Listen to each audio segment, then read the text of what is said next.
day like this. It's kind of gray outside, but it's warm in here. It's an honor to be with you today, and we're going to count on Allegheny County to do great things for us in the general election. We got to make sure and take back the country, and it's going to happen here. We got to get Pennsylvania. Let's do it, right?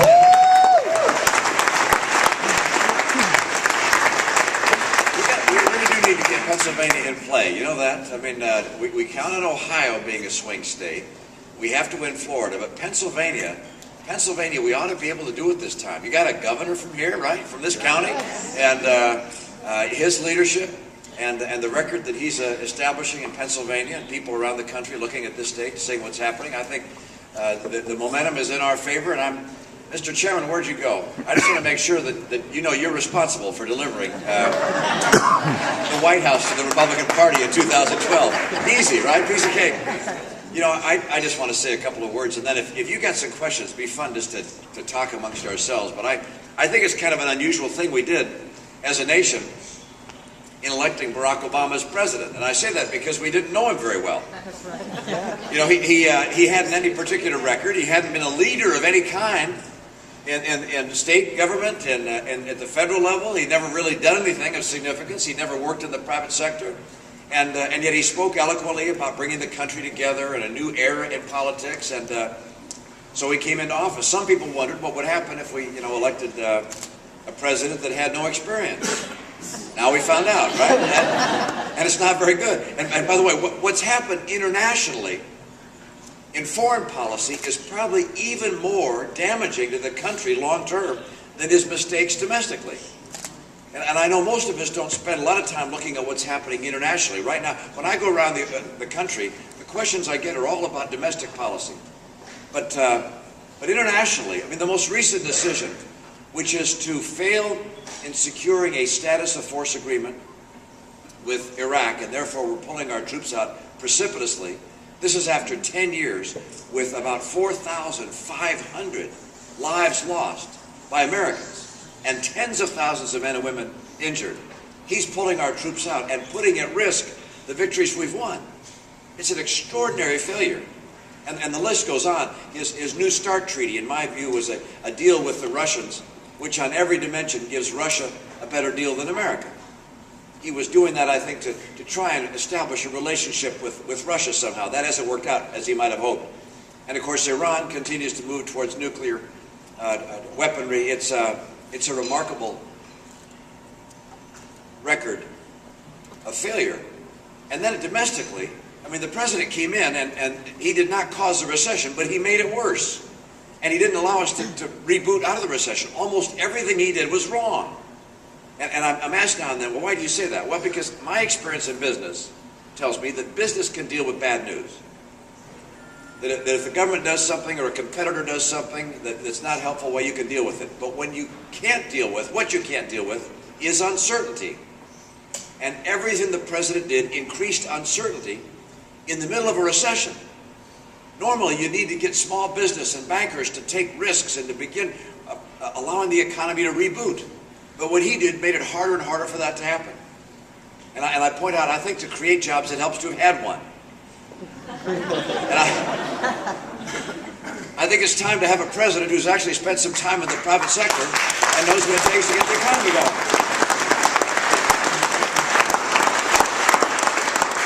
You look at his list, I mean, everything he did, from his stimulus that created government jobs and didn't create incentives for the private sector to hire again, from his cap and trade bill, which would have made energy more expensive by an uncertain amount, caused industries to pull back. His card check efforts caused people who are in businesses that need a lot of people to pull back. Obamacare, my goodness. The idea that the federal government is going to take over health care caused people in the healthcare sector to pull back. At a time we needed people to step forward and take risk, he caused it to pull back. And our agenda, I think, as a party is pretty straightforward. And that is, we have to decide whether America is going to be led by government or it's going to be led by free people making their own choices. We, of course, fall in the latter category. And for that to be the watchword in America, there are two things I think we have to do. Number one, we have to make America the most attractive place in the world again for entrepreneurs and small businesses, for us to be able to grow jobs. That's number one. And number two, we have to rein in the excesses of government. It's too big. It's too heavy. It's too intrusive in our lives.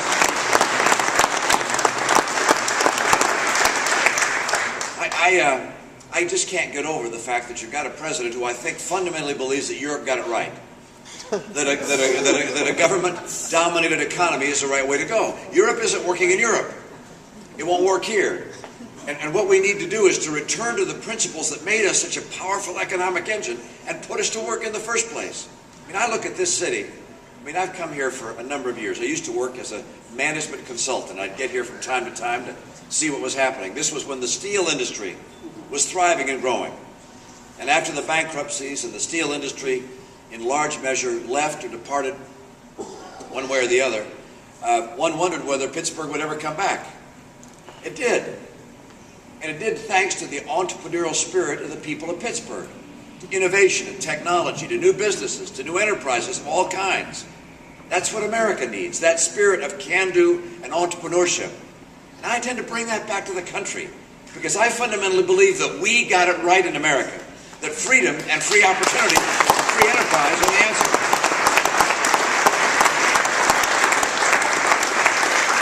Now, I happen to be very optimistic.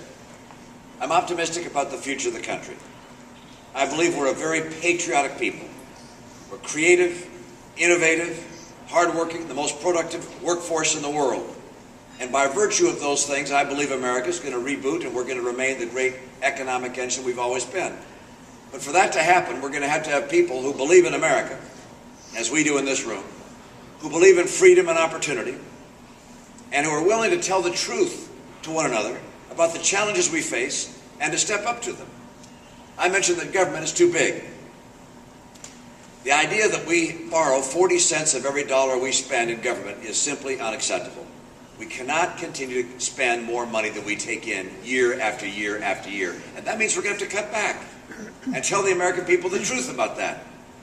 We have $14 trillion in debt and $62 trillion in promises made that aren't financed yet. Promises made that we're going to have to borrow for in the future. And so we're going to have to tell the American people we're pulling back. We're cutting back on those things. How do you do that? One, you bring discretionary spending back to the way it was in 2008. Two, you take Obamacare off the books. We can't afford another $1 trillion of federal spending.